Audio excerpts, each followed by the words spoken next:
So welcome everyone. I think we can start. I'm hoping we got a few moments with the samadhi to center ourselves.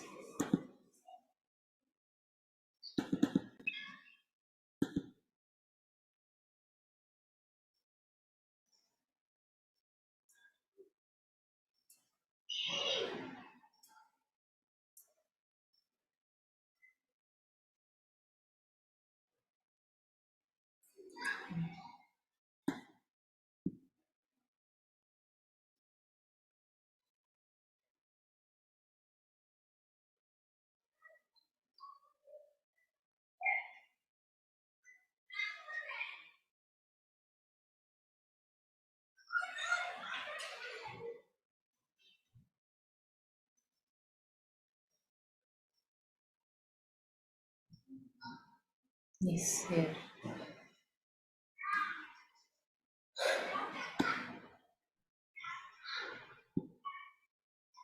So I think we last stopped here on this paragraph, and maybe we can just like make an overlap, read this one again, and then take it further. We didn't. I don't think we completed this one.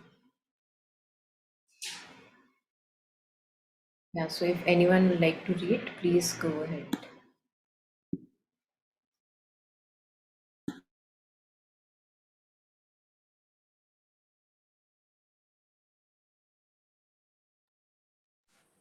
Yeah, Monica, I'll read.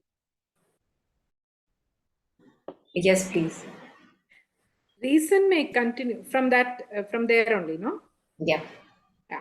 Reason may continue to help the growth of our being and consciousness if it surrenders to intuition and opens to the higher light.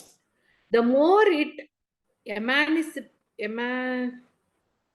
emancipates itself from the yoke of the physical mind, the more it can expand and brighten up with an unwanted light. But it finds it very difficult to do so. The knot of the ego is strongest in the intellectual mind. An exaggerated development of the mental reason without a concomitant refinement and deepening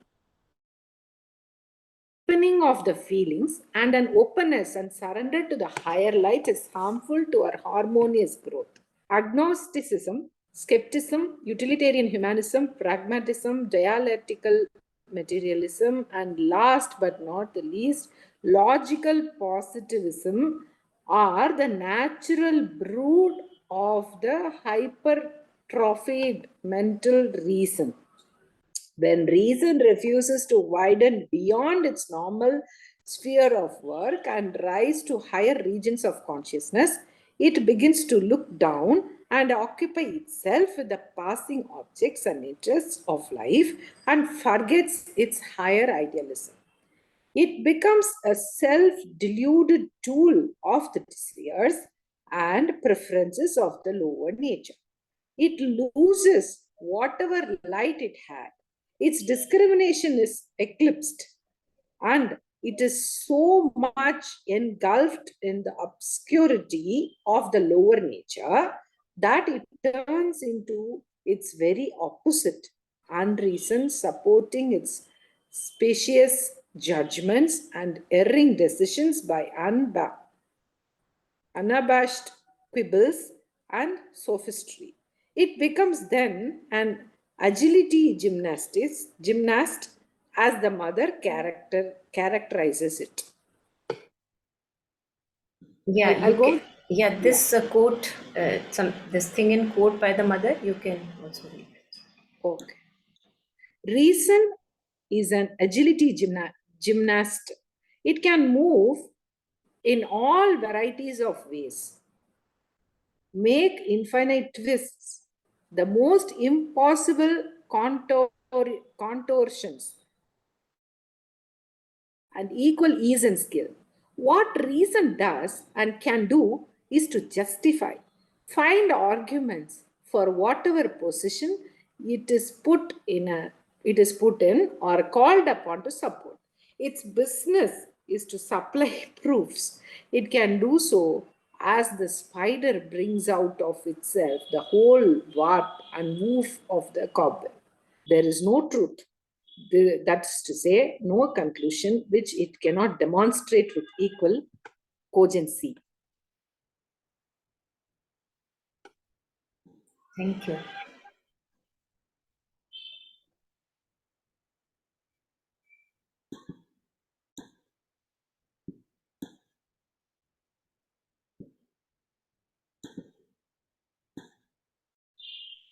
Yeah. Anyone? Any thoughts here?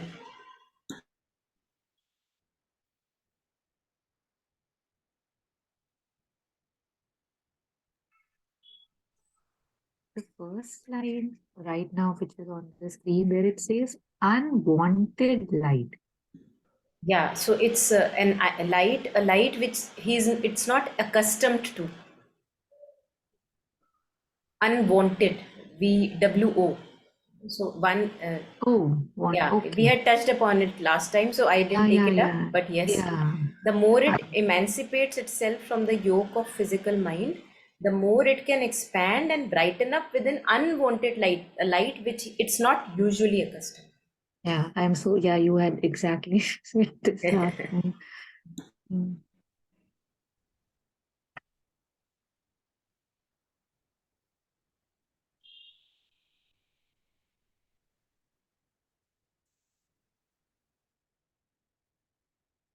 So here, Monica, I wanted to share an incident.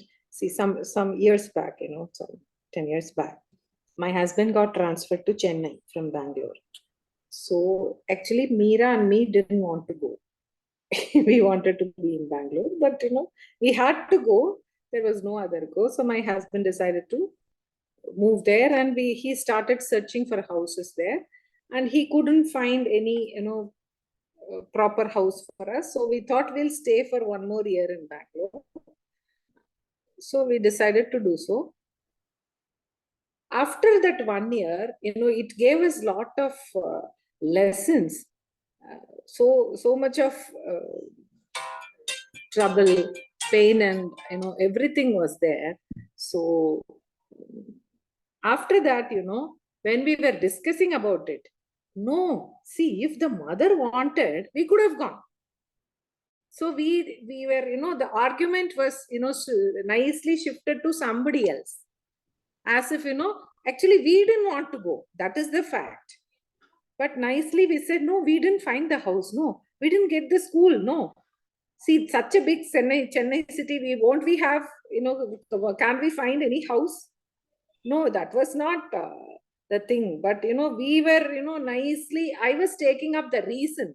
I didn't want to go. That was there in my mind. But I was nicely putting all the blame on something else. So when I read that, the quotes within the quotes which you asked me to read, that reminded of my behavior so many years back. So our mind can manipulate however it wants, no?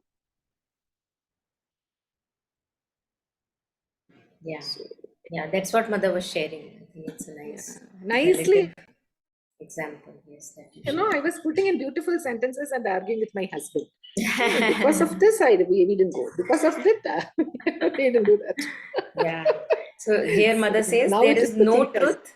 That is to say, there is no truth, no conclusion, which it cannot demonstrate with equal cogency. So that's what you were talking about. Yeah. Yeah. So when Yeah. I read that, I reminded of myself Hmm. so many years back. I think Mother and Sri Aurobindo has not left anything. No, they have discussed everything Hmm. on earth. Our human behavior Yeah, yeah, yeah, beautifully. yeah, We cannot hide anything. yeah. Hmm. We still can actually. But we Yeah. suffer also. We We, know. we are so stubborn. We still can. Yeah. Even in front of that vast amount of like words which like come at you and hit you right on the face, even then we can. That's our capacity. Don't We doubt your have to. capacity. Yeah. We have to go and come back, go and come back. There is no Yeah. hope for transformation if we keep, behaving the same way. Yeah. But, see, so many years back, how I behaved, if I look at it, it is looking childish. Mm.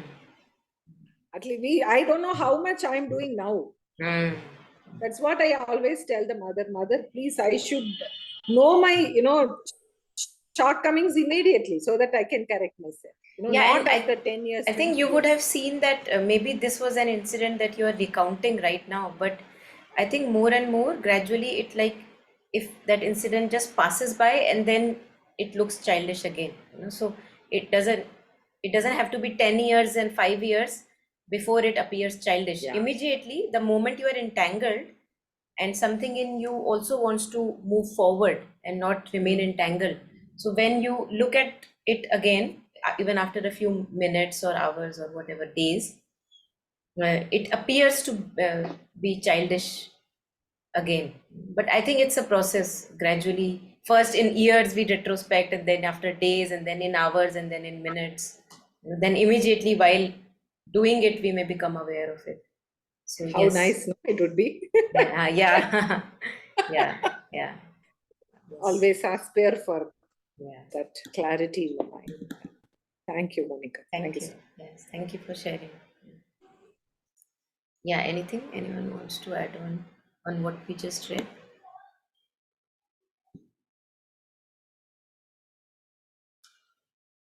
So I think this the first few lines of the highlighted portion we had just like briefly touched upon that an exaggerated development of mental reason without a concomitant refinement and deepening of feelings. And there we were sharing that how when we read the opening aspiration for our Bodhisattva readings, there it says with boundless compassion and wisdom. So both. Um, it doesn't say only compassion or it doesn't say only wisdom. So there is like heart and mind both need to be refined, concomitant refinement and deepening of feelings and an openness and surrender to the higher light is harmful to harmonious growth. So if both of them are together, not there, then it's harmful. Then we become really dry and everything cynical about everything, very very dry. Able to give reasons for every little thing that we may be wanting to kind of bring up to light. As mother says that everything you can give tark and kutark and vitark, everything you can reason and you can sit for hours and nothing will be the result of that discussion if heart is missing. This happens with many of us. We are constantly reasoning. Those of us who may be good at reason, we may reason with a friend or even a person who doesn't agree with us, and he may be right and I may be right. We may be trying to prove each other's point, and we may be very satisfied. The ego gets very satisfied that, see, I proved myself right or that person wrong. But the heart is not there. That's the reason why we have so still, with so much of spiritual revolution everywhere, we have still wars going on. People can still throw bums on each other. So that's because we can give reason for everything. So it becomes kutark. In Hindi we say tark and then kutark. So it changes form. It even for we have justification for every little thing that we want to do.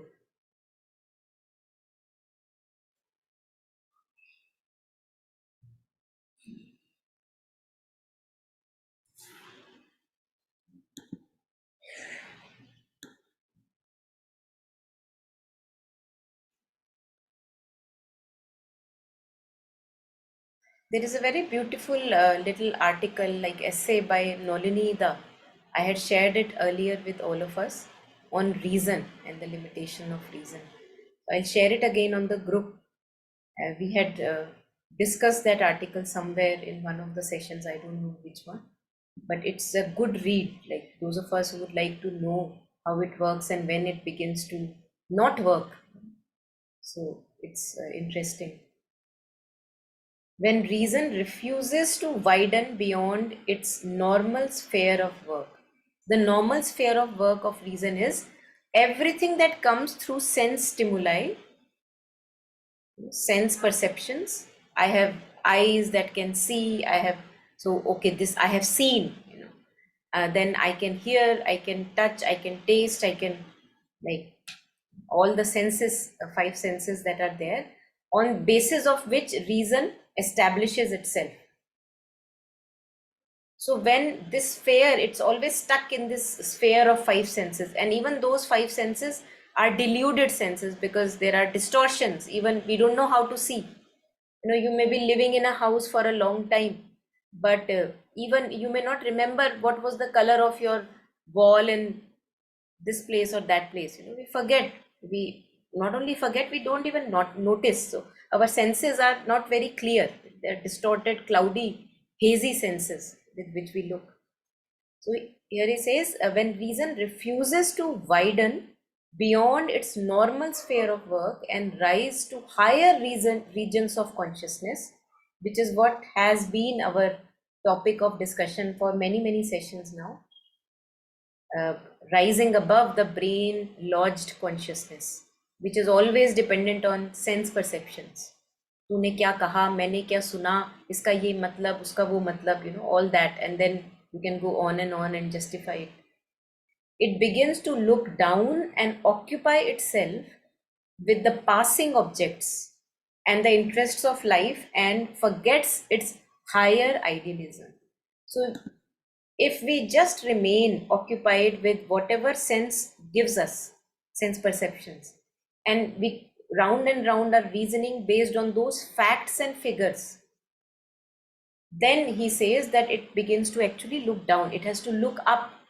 It has to grow further. But instead of growing higher and further, it actually circles itself in the same sphere and kind of becomes really not useful. And I think he uses the word unreason. Yeah. It becomes a self. Yes, Shardaji? Monica, can you just give an example for this, for looking down instead of... I think example for this would be just what you shared. That's a very good example.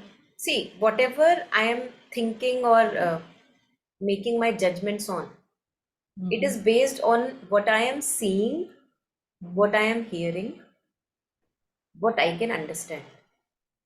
Isn't that so? Every time. And that is limited.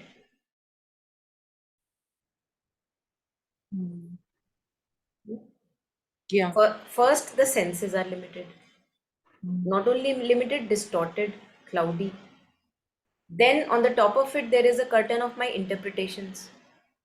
And then on the basis of all this as a raw material, like I am doing a statistical analysis, this is what I take as a raw material. And then I analyze. So first of all, the material itself is impure that I am analyzing. The person who is analyzing is impure. All kinds of distortions are there. So अब उसका result निकला, अब उसको मैं पकड़ के बैठ जाती हूँ. This is what, this is the conclusion I have made, and very proudly I stick to that conclusion. Not seeing that the person who was doing the reason, impurity there, the raw material taken up and taken like rigidly. No, I saw this. That is impure. Even the seeing is impure. So just like that's just one example. There must be more possibilities.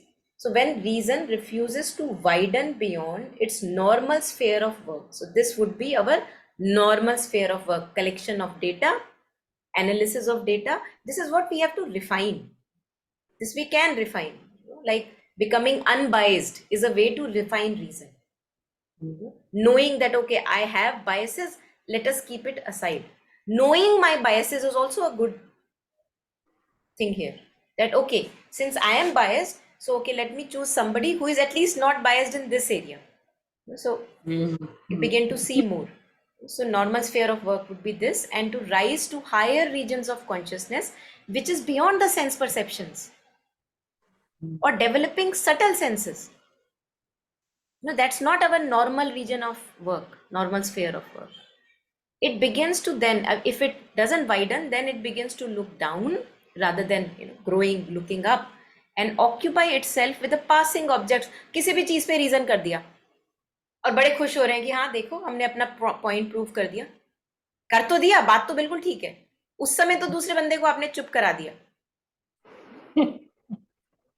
और उसी में हमको I feel boosted up like Red Bull, as if I have a Red Bull. you know it boosts. You would have seen those of us who like to reason, it gives a very nice boost to our ego consciousness. Even when you are able to bargain with somebody with reason, like, see why you should make this price 20,000 cheaper, and if the person is now saying this, yeah, baat to sahi keh rahe hain aap, karna to padega 20,000 cheaper. Now it gives me like a sense of fulfillment. See, मेरी बात में दम था. So this is my normal sphere of operation. I can go round and round, and we all do for a long time. But it's like a very trivial use of reason. Rather than refining it and taking it higher to the highest most possibility. तो अपने आप को दिल बहलाने वाली बात है, तो लेकिन वो as long as it is बहलाइंग my दिल, अच्छा लग रहा है तो लग रहा है अच्छा. वही है कि जब अच्छा लगना बंद हो जाए, then maybe chance है that कुछ आगे बढ़े. So that's what I feel. There must be, I think, more facets to it. So this shows that each and every moment we have to be vigilant about how we communicate, what we communicate. From that communication, what comes to the forefront. It's beautiful. Yeah. It's lifetime achievement. If we could do I so. think the more if we sincerely grow on the path, we see that communication, as mother says, we excessively use words for communication. I have a feeling, and as mother says, and I deeply resonate with it, that the more we grow in our consciousness, the communication via words, which actually usually causes so much of conflict and confusion. आपने कुछ और बोला, दूसरे ने कुछ और समझा. अगर बोलते ही नहीं तो शायद समझता नहीं. वो अलग बात है कि हमारी तो इतनी दाद देनी पड़ेगी कि हम बिना बोले भी समझ लेते हैं. So that's the person is silent, he's not saying anything, but we have our own interpretations of his silence. We do it all the time. So but I think it's a very good development and growth, remarked growth, if without saying things are understood. Like how beautiful in a workplace, in a family, if with the minimum exchange of words, things are understood, everybody is working on themselves, no place for confusion. Even if confusion is there, resolved 2 minutes, resolved. Not like 10 days going on in the head. Not only 10 days, many years at times. Yeah, it happens. Yeah. That 5 years ago you said this to me. How could you? Happens. We have so much space in our dickies that we, yeah. Yeah, anyway, I'm just detouring, so I should not detour. Yeah, here it is. Yeah, anything here? Anyone?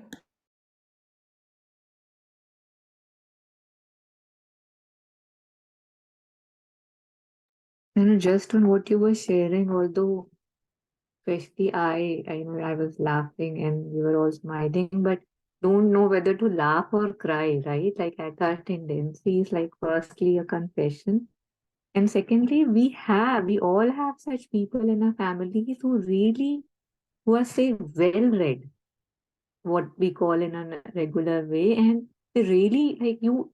This one thing somebody says, and they can say the whole Gita on it. Like okay, I don't know, like the stopping of the 500 rupee bill. Okay, that was very tormentous, and then they'll speak on it for about maybe an hour, and they have the expertise from all the angles. I mean, a part of you is like, oh wow, the person knows so much. And then the part of you is like, why does the person know so much? It's like for yourself also and for the other also, it's both funny and like I have somebody in my family specifically who's really supposed to be street smart and well read. And I've often seen my parents really appreciate or boast about him with other family members. But I see that as soon as that person starts, they want to run away. Like they don't want to be present to hear what he has to say, because they know what he has to say means nothing to them. And yet, because it's considered a good, smart trait, to our relative, they will boast that, that person, my God, once he starts talking, he doesn't stop. So we also are confused, right? Whether to appreciate it, to run away from it, to stop it, to point that, okay, so much knowledge, but good for what? So it's very interesting to see these dynamics around you. And yeah, that's it. Sorry, more just entertainment.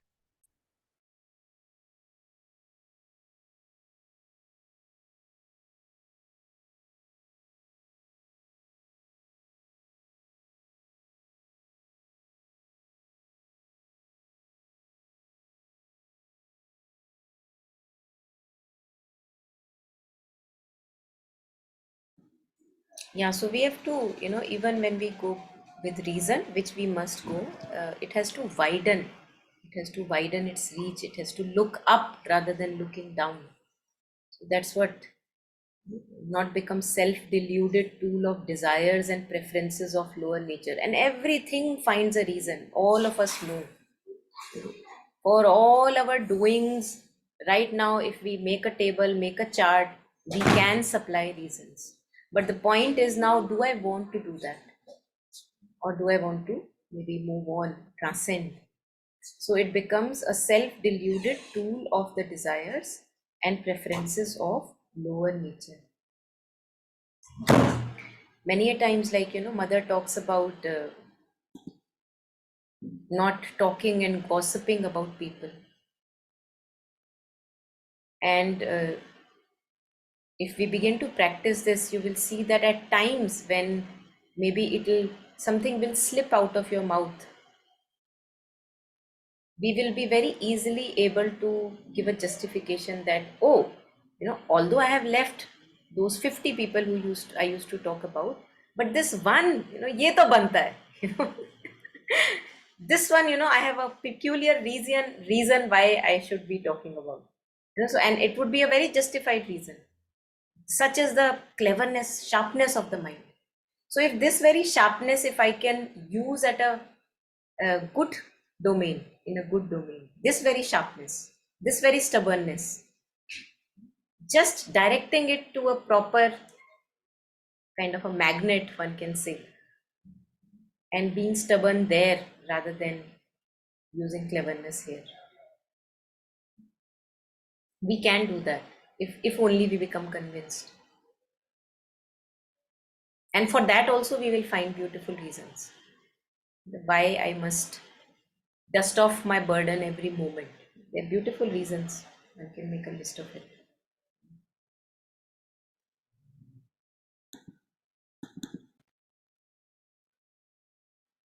Yeah, so when it deludes itself, when it round and round goes on in the horizontal sphere, it becomes a self-deluded tool of the desires and preferences of the lower nature.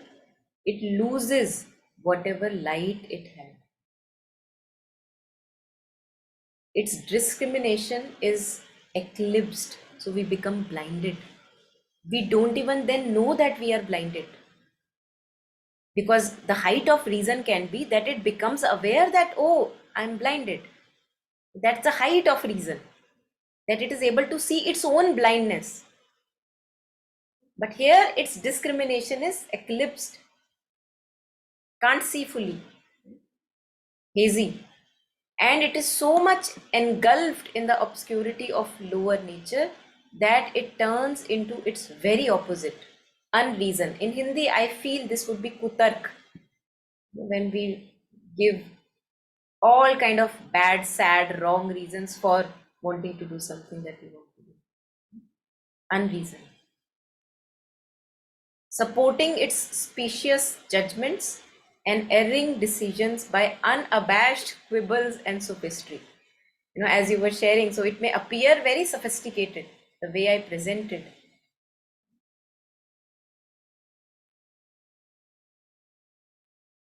It becomes then an agility gymnast as the mother characterizes it.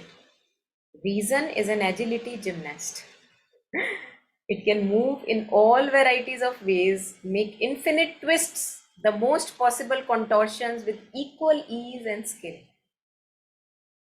What reason does and can do is to justify, find arguments for whatever position it is put in or called upon to support. Its business is to supply proofs.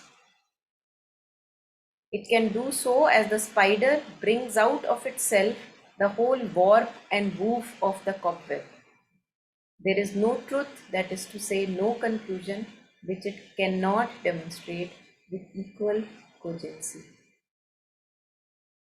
There is a story, if we read stories by Mullah Nasruddin, there are many good, clever, smart stories. One of them, I just read lately only, that's why I remember, otherwise I don't really remember all of them. So he's wanting to shoot an arrow, and not really wanting actually, but he's just blabbering about it that I am the best arrow shooter in the world and there is no one like me. I can close my eyes and I can shoot the arrow at the right point and target. So his friends, they of course know that he's just blabbering about it, and they bring an arrow and what do you say, bow and arrow, and then they say, okay, here it is in front of you, so you try, show us your smartness. So he's a little overwhelmed, but he goes ahead since he has to prove himself. So he picks up one arrow and shoots at the target, and of course it doesn't go very far, it just falls midway. And then the friends are laughing. This is what you were boasting about. And he says, no, this was the shooting, this was the target, how the priest of the temple would be shooting. He would be shooting like this. So then they give him another arrow. Then he shoots again. And again the arrow goes further, but it doesn't hit the target. So again, the friends know that, okay, something is coming up. So he says, who is the next on your list? So he names somebody else, that if that person shoots, he shoots like that. And then he tries again, third. Now the third one hits. And there he says, this is how I will shoot. So again, I think this is a reflection of how clever we can be. And the friends could not say anything, as if all the previous things he had said were absolutely in line and sync.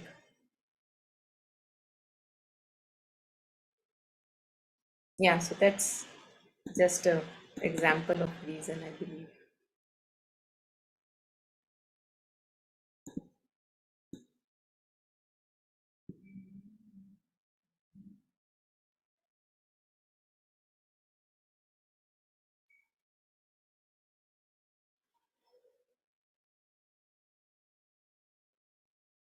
So I think since everything has a place, and as we were reading, reason has its own utility. So first I must develop, we all as young people, young adults, we have to develop that, okay, whatever I'm doing, I know what I'm doing. So in my mind, all the calculation and logistics goes on.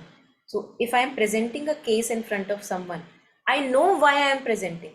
Something is convinced in me. And that's how reason helps. So young people, if they want to follow some certain degree or pursue a certain course, if they want to present it in front of parents or whoever has to supply them with money, they presented that this is the reason why I want to do it. So that we have to strengthen first. And slowly, as we grow with this kind of capacity, we see that we begin to use reason at wrong places. There we become it becomes unreason. So for our lower kind of desires, for things which are not beneficial for me, why I must hang around with those friends, for example, which are not benefiting, but I will have my reason. Because you also do it, so I want to do it.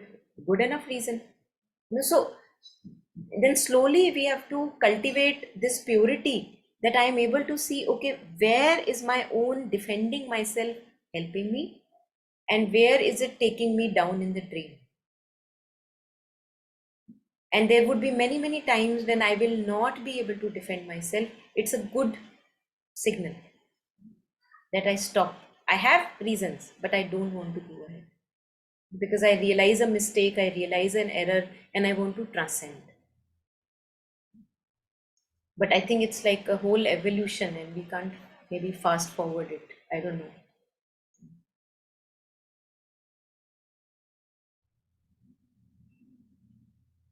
Yeah, anything here before we go ahead to take up the next thing? Yeah, when I read it, suddenly there was light on something, I am very good at arguing, or, kind of, it feels even weird to say it, but if there is something I believe in or anything I have to justify, the brain works really sharply. Like, it would just like gather information 10 years back, 20 years back, 15 years back, this can be said, that can be said. And when the other person is saying something, using that information and hitting it right back and finding flaws or whatever. And a lot of times, although almost every time I would win the argument, a lot of times it would not make me happy. Like it would not be very satisfying. And today I've just realized the reason because I never kind of stuck to the truth. I just used whatever information I could gather, hold on to, and just hit it right back because the my intention was to win. And it was not to state the truth or what I want to do. Because if I want to do something and if I want to, I don't need to justify it. I don't need to give reason for it. Just saying that I want to do is enough. And in my justification in using those reasons which were also not true, for example, said in a weird way, in a whatever way, like not positive, not honest, I'm impurifying the purity with which I had wanted to do it anyway.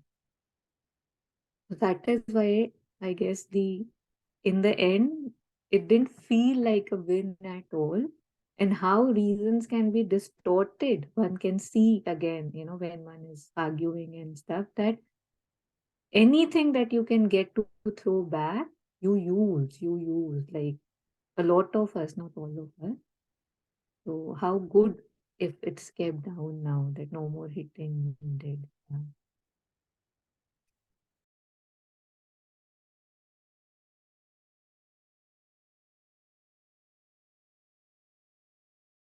Yeah. I think we have to see, wait, what you said, that if I am partnering with truth, make the most possible use of reason that we can. All the sharpness, all the cleverness of the mind, yes, please, add action required. But mostly, as you said, we are not partnering with truth. And that's why that fulfillment is also not there, what you just said. The same thing when I was quite young, my father, he would pick up a line from anywhere and he'll start reading it and telling me, what do you think about this and all. And I remember I would especially love kind of, how you were talking about tark and kutark. Like I would just use any ways to show that this is not right. This is not right. See, but this one is not kind of considering that, and I would feel very happy about it. And my father would just smile. Like he would never say that, see what do you see what you are doing? He never said that. Till one day I myself realized that I'm so wanting to contradict or over smart what he's saying that I'm not even paying attention to what he's saying. So the loss is mine. And that was the day I stopped kind of giving arguments and started listening that, yes, what is the line actually saying? What does it mean for me? So he neither said anything then, he just smiled. He neither said anything after, he just smiled. So how it can be reached by its own way, right? That the smartness has to rest finally and say it's not helping me. Like, yeah.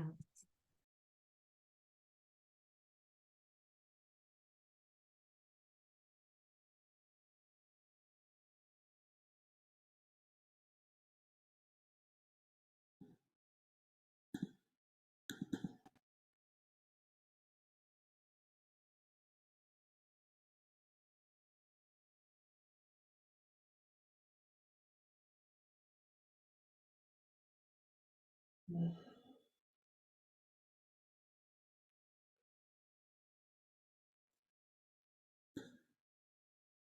maybe we can take a little bit more today. I don't know till when we should stop. Maybe when we read, we'll get to know. So if anyone would like to read, please go ahead.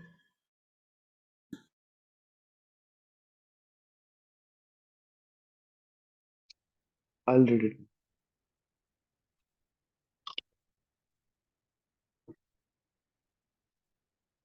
What is indispensable for our reason to function in the right way and in the best interest of our integral development is rectitude, mental integrity. I'll just read that one more time. What is indispensable for our reason to function in the right way and in the best interest of our integral development is rectitude, mental integrity. But that is not an easy thing to achieve. It presupposes a considerable purification of the lower nature. Unless reason rises above the surges of desires and attachments, unless it becomes more or less impersonal, it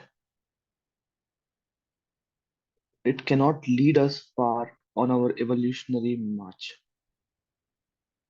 That is why it is said in the Upanishad that the soul cannot be released by reason.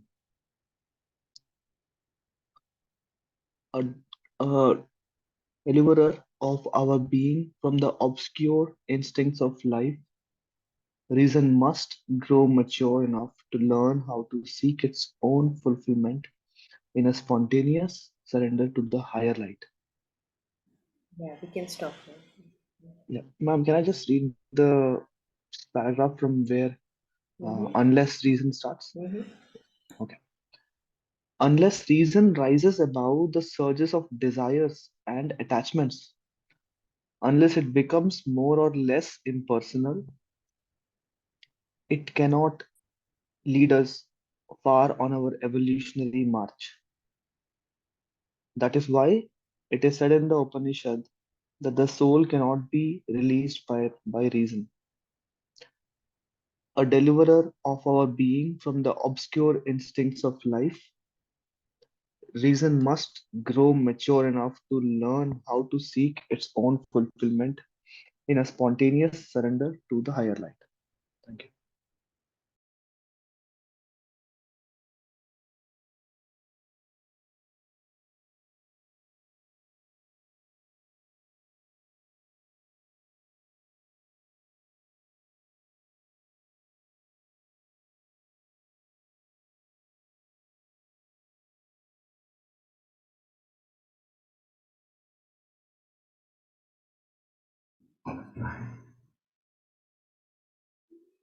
So I think so beautiful, really. The first line itself, what is indispensable for our reason to function in the right way and in the best interest of our integral development is rectitude, mental integrity. So, a kind of a already corrective measure it has within. I feel that rectitude is coming from rectify when you are correcting something. So it must be there that it keeps on purifying itself, keeps on working on itself. It's like not just blindly using one tool. So to be able to see that, oh, right now I can actually stop, I don't need to give further reasons. I think that's a very beautiful part of this mental integrity. That here I don't need my smartness. Let me stop here. But that is not an easy thing to achieve. It presupposes a considerable purification of the lower nature. Very beautiful. And in some of us, we will see that in all of us, different stages of life, and we may have glimpses of it already. We will see that at many, many places, we have started to stop. You don't want to win that argument. And that is already one step towards purification of lower nature.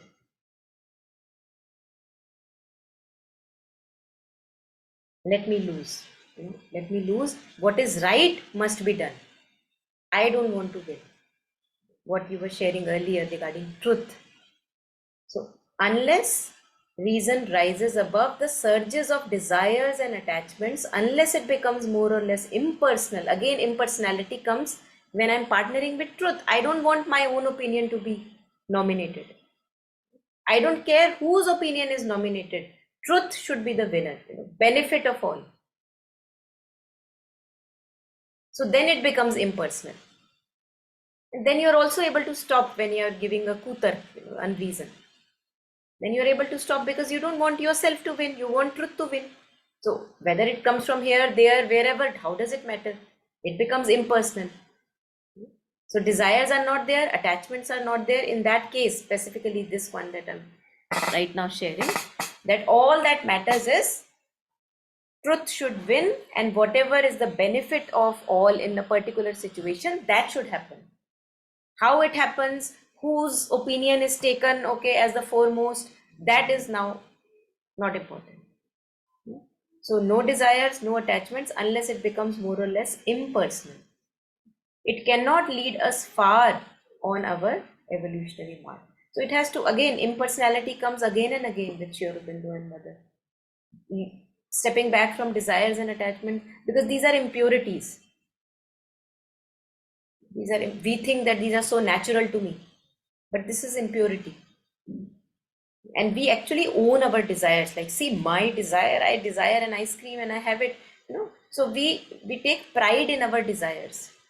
And there has to come a point then when I see that how impure is this curtain that I keep carrying all around. Can I let it aside? Can I just keep it aside? Not wanting to dissolve desires or attachment. Just know that I am attached here. Even that helps. Keeping it aside for a while. And sense of self, most of us are so insecure about our own selves. So that's why we want that, okay, मेरा opinion या मेरा जो मैंने जो point बोला था ना वो नहीं सुना, देखो मेरा नहीं सुना गया, because all of us are just living from that sense of lack. So all that we want is fulfillment. कहीं से तो मिले, यहाँ से थोड़ा name, praise, accolade, some respect. Somebody must believe how good I am. So all the time when we continue to live from a sense of lack, it is not possible to live away from desires and attachments, and it is not possible to become impersonal. So always cloudy and hazy decisions, and whatever is there is impurified, unpure, impure. So this is a basic necessity on the path of integral yoga, becoming impersonal. Why will I become impersonal? When will I become impersonal? I can't become impersonal unless I have my personality fulfilled from somewhere higher. First I have to get, then only I can become impersonal. So that source has to open up within my being. So now you have such a beautiful communion with your own being that you don't need any point to prove, to accentuate your sense of self. Then impersonality can come in decisions. At workplace it can come, at family decisions it can come. But we can't expect that a person who is living from a sense of lack now suddenly must become impersonal and should step back from desires and attachments. No, not possible. नहीं होगा वो. पहले हमें भरना पड़ेगा. जब हम भरते हैं अपने आप को, when we are fulfilled and it's overflowing, it's spilling, then how does it matter? My point, somebody else's point, how does it matter? Because now the matter is not for fulfilling my sense of lack. That fulfillment is from somewhere else. Then impersonality can come. Impersonality means purity. Personality, ego personality is impurity.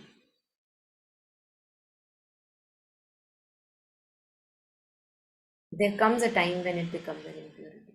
It has to be let go of. So first we have to fulfill ourselves in the divine, dip ourselves in the divine. Keep dipped, keep immersed. So that all the time it's like brimming full, brimming full, brimming full. Now impersonality will come in actions. Whether I get a promotion, get a job, whether I get transferred to a city, get some money or not, my cup is overflowing. So everything else is bonus.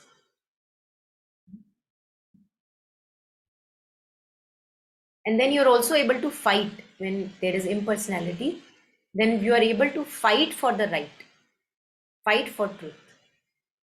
Because उसमें फिर ये लगता है that even if I may lose my life, how does it matter? What's important is truth.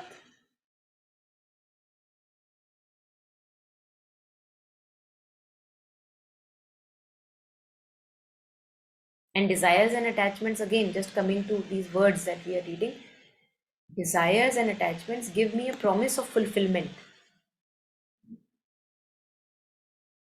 When the fulfillment is coming from somewhere else, then how does it matter? At times you may fulfill a desire, theek hai, like very neutral. At times you did not fulfill the desire, neutral. Because fulfillment, the source is something else.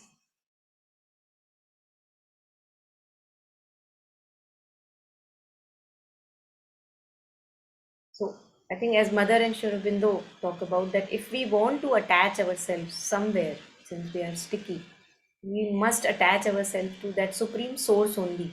Each one of us, true for each one of us. Neither can I gain fulfillment, neither the other person, my partner, no one can gain fulfillment anywhere else but in the divine.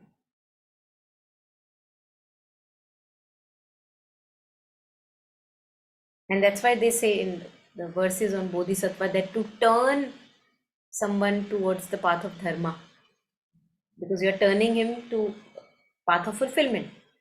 That's the biggest generosity or something. Yeah, so anything? Yeah, the thing that you just said, it's again, I know I'm using the word again, revelatory today, that I might not even know the people, I might not even like or respect certain people, and yet I want approval from them. Yet I want them to say that, oh, you're doing the right thing. How contradictory is this? Like, what in me wants that, okay, I should not be doing anything out of line, or I should always have a little bit of seal of, okay, fine, we don't agree, but still it's okay. Like, what in me craves for that little check mark from everybody, and why? Especially the people whose life maybe I might not even really respect. Like, as in they're following their own journey, they're doing their own thing, and yet, if I'm doing anything, it feels better if I have that check. It's shocking that why would I be ever there? And yet, when we look at the lives of any mystic, right, the joy with which they have done radical things, and there is this fulfillment inside. Like, it's shocking, right? Like, say, Meera, like, we were discussing also this morning that करना है मतलब जो मर्जी बोल लो, right? Like, no matter how seemingly wrong this would be and contradicting almost all responsibilities, duties, maryada, whatever, you can use whatever reason on me, but it doesn't enter me. I am not there to listen to that reason, not in an arrogant way, but it's a choicelessness. And so is true if we take lives of any master or mystic. This is missing, right? That yes, you approve, because that approval, if I am looking, I can never transcend, I can never go the way I want to go. It's impossible, right? So for that, this has to be given. One cannot even begin the first step of transformation or moving a bit aside if I'm still wanting to be approved or respected, or if I have an image that I want.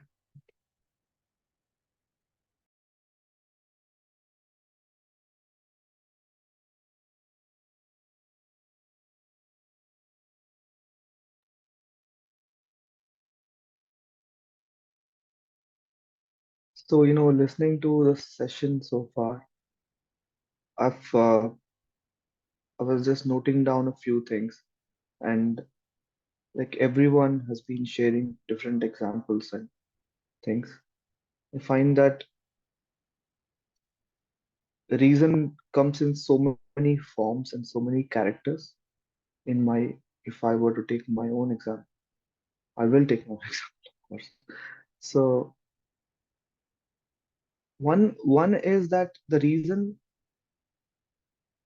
it becomes a bar to me when I seek, I seek an approval, like Taru ma'am was sharing, or seek respect from someone, although it is unnecessary. Reason also becomes a bar to me when I am arguing with someone, and again, I want to win the argument rather than stick to the truth, like Taru ma'am was sharing. I enter into the argument in an attempt to show the light, but I myself am immersed in darkness because of the, I've done this so many times, like I cannot even count how many times I've done this. And then also the reason internally, the internal reasoning where, if I am to walk on the right path, and it will ask me, it will give me proofs, like you were saying, that you know you should not do this because see, there is this proof that life could be even better than this. um I have been almost every day, I have a fight inside my head, man, and I write these things down because I want to see them from a third person's view, and I see that these reasons, how they try to manipulate me, how they try to fool me, by giving things that I've had in the past and I've experienced them and I never enjoyed them. But it is still a master in convincing me that take the same thing, take the same poison again, and you will be happy. And I am convinced so many times. Another thing a very wise and noble friend said is to eliminate the fear of judgment. And that was an answer I didn't know I needed, especially during an argument, in a group setup. Although I am trying to make a point, or maybe I was thinking I was trying to make a point, but the fear of judgment that if I lose this argument in front of this friend, the others around him, what will they think of? What will they say? Oh, Jagan just makes things up. Jagan has no base when he's talking. And because of that fear, I am totally distracted from the point at hand. All I do is just end up embarrassing myself, and that is even that is a bigger disappointment if I were to look at it through those lens. So yeah, so I'm not really here to. Uh, I'm actually having so many questions that I'm not able to put forth correctly, but um,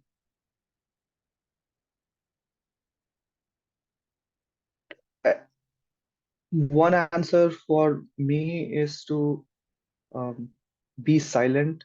I'm learning to be quiet when these things occur inside my head because um, it's like it's like a weapon, man. It's this weapon, no? If I were to hold it and I use it on someone, it feels really good. But when the anger or when the frustration goes down, then I feel a lot of guilt. And the guilt is to such an extent that I would even fall on his feet and beg for mercy. So at this point, what is very important for me to learn is to be quiet and and to not say anything, not just outwardly but innerly also. Those things keep on coming. I'm writing them down, but yeah, just wanted to share.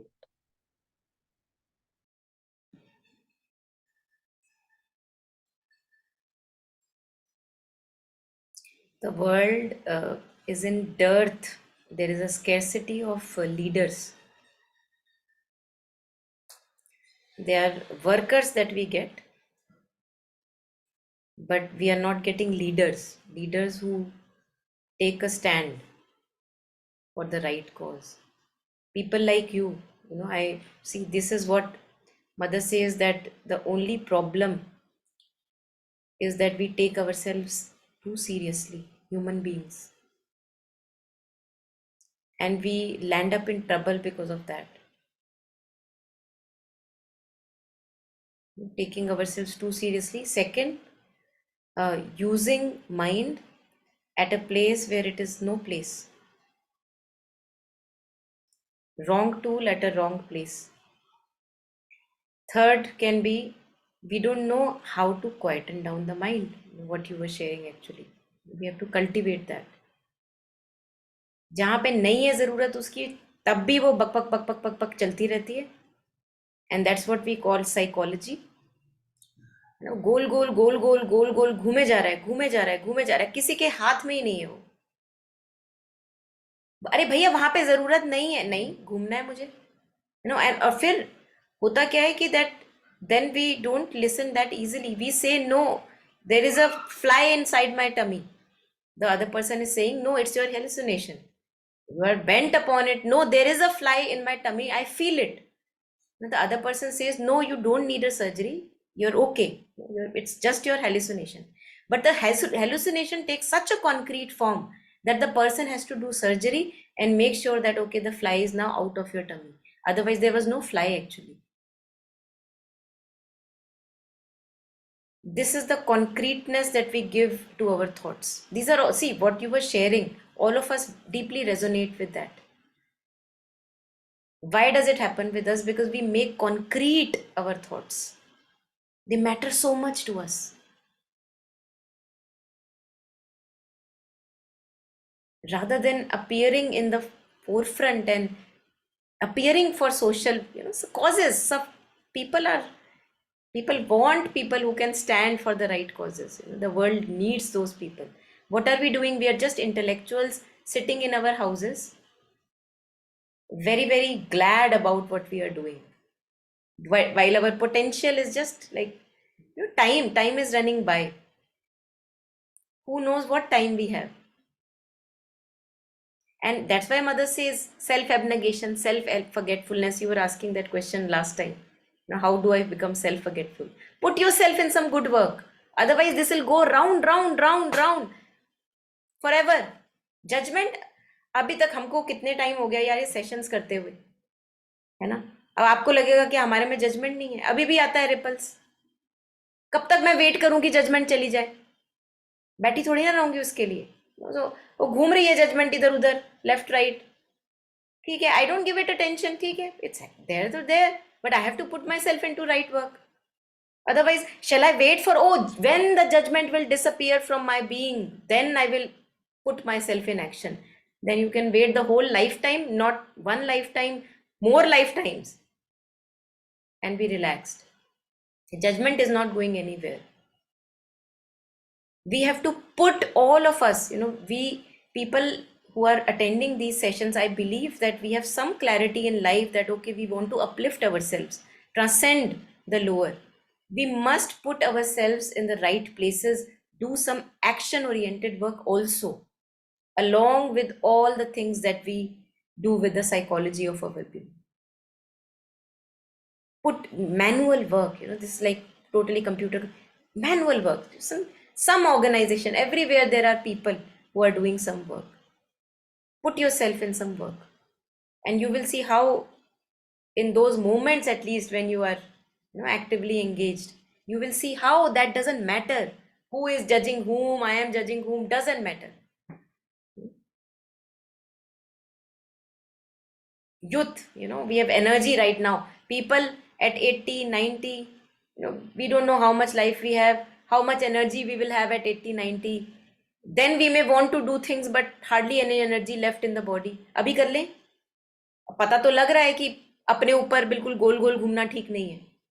That much we are understanding, that always being self obsessed, me, my needs, my desires, my judgments, my opinions, मुझे कोई self respect they they, this is all like endless game. All of us go through it. So how long will we wait for this to disappear so that we can put ourselves in some action oriented yoga, karma yoga? Bhakti is okay, good.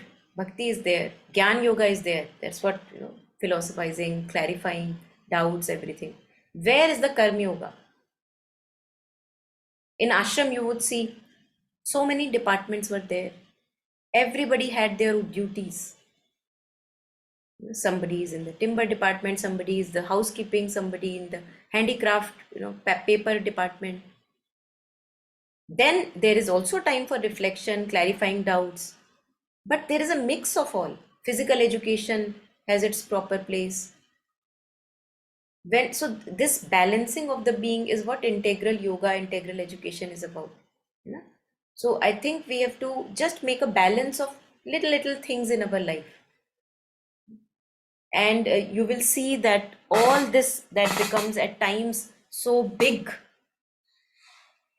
how my friends are treating me, what they're thinking about me, and of course that is taking a back seat, as you were sharing. I'm not saying that that's in forefront, but we have to be action oriented, because that's what youth is all about.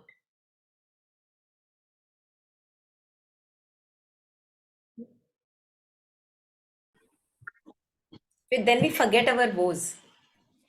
In those moments when we see, like Mahatma Gandhi would used to say, when in one moment you are fulfilled with doubt and confusion about yourself, just remember someone who is less privileged than you. So wherever you contribute, you go to emergency. Sometimes, I happen to go, with elderly people, going to emergency, taking them to emergency ICUs or wherever. You feel so, oh my God, what all everybody is going through. Parallelly, like there is a different world in the hospitals right now we are not aware of. So where is my worry? It goes to like dustbin. Don't even have time to throw it in the dustbin.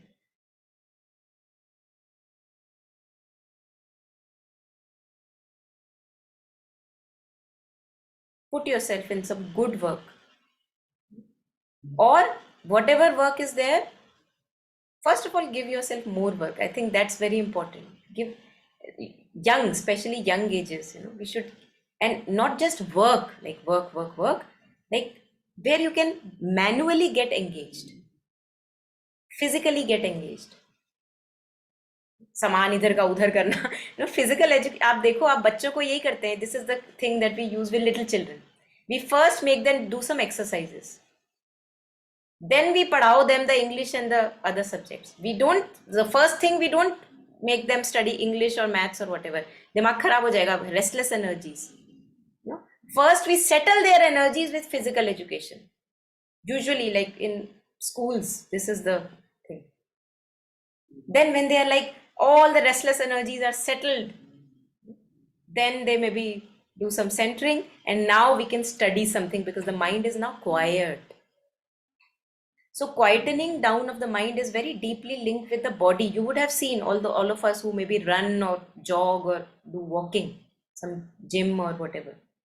When we have done all those exercises, and when we come back home, feel the space that you are in. It settles down. Otherwise, what is happening in the lack of such kind of a lifestyle? All those restless energies up and down and up and down and up and down. कभी emotions में जा रही है, कभी उधर जा रही है, कभी past में. Energy तो same है.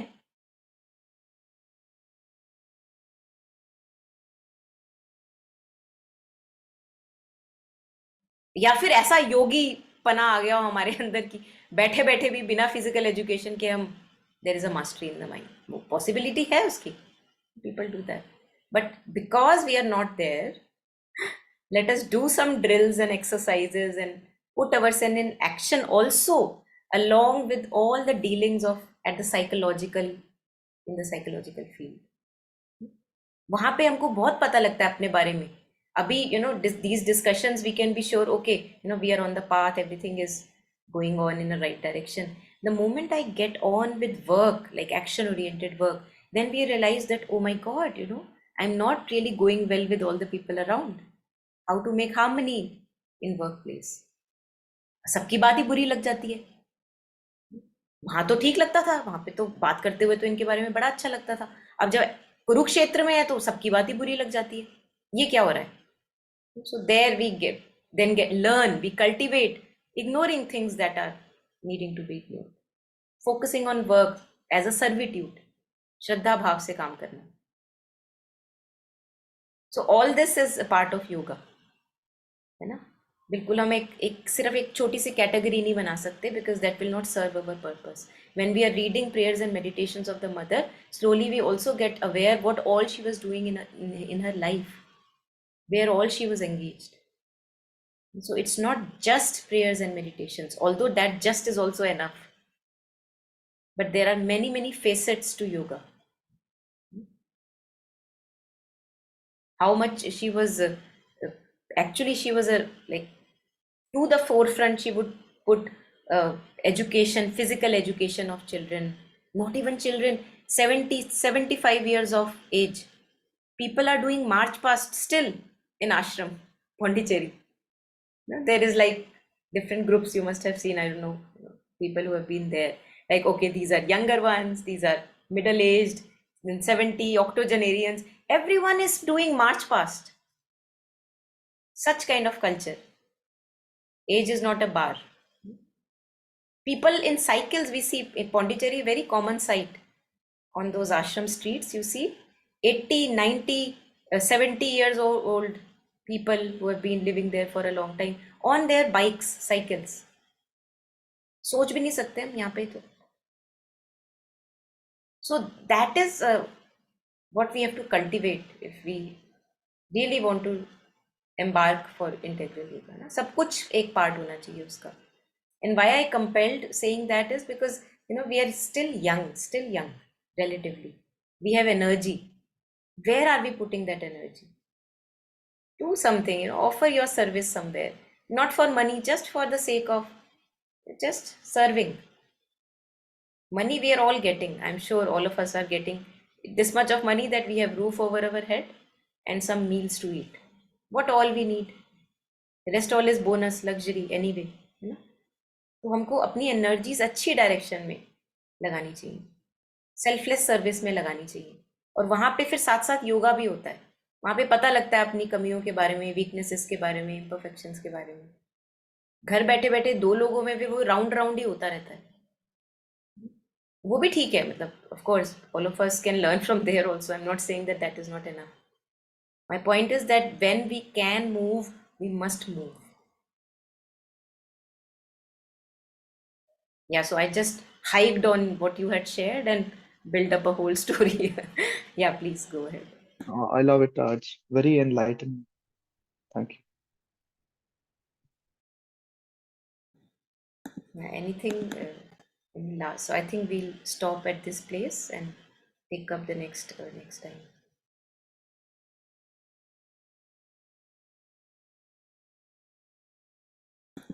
Even the second half we'll take next time. Yeah, anything until here?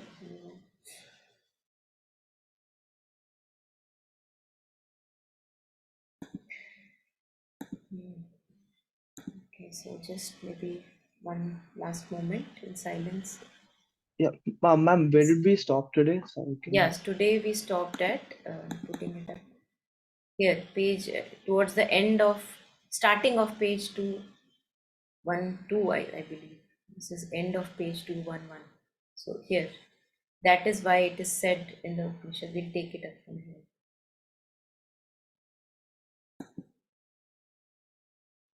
So just taking a last moment to share, dedicate all the merit, keeping nothing to ourselves, sharing all the merit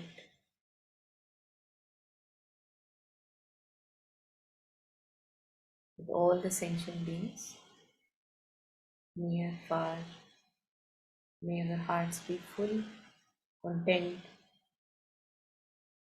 and may we have lots of joy and progress in our lives. Lots of endurance also along with progress comes. May we get all the strength required to go through these pains and hurts that come as a part of the process.